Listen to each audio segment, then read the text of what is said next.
मैं शशिकला उपाध्याय गुड़िया तिवारी के मधुर लोकगीत के चैनल पे स्वागत करती हूँ। तो ये दीदी हमसे मिलने के लिए बहुत दूर से आई हैं। प्लीज़ आप सभी लोग इससे मेरा यही रिक्वेस्ट है कि दीदी का भी सपोर्ट करिए।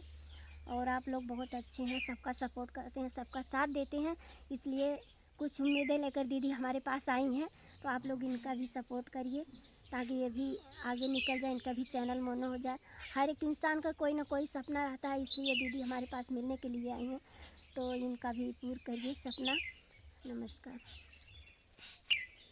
हमरे सपना पे पानी ना फेरा पिया, हमरे सपना पे पानी ना फेरा पिया, रोज दारू में मुहाजिनी बोरा पिया, रोज दारू में मुहाजिनी बोरा पिया, रोज दारू में मुहाजिनी बोरा पिया।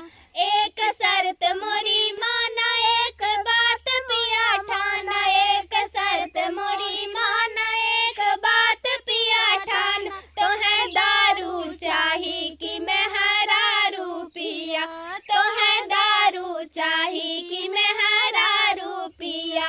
हमरे सपना पे पानी ना फेरा पिया, हमरे सपना पे पानी ना फेरा पिया, रोज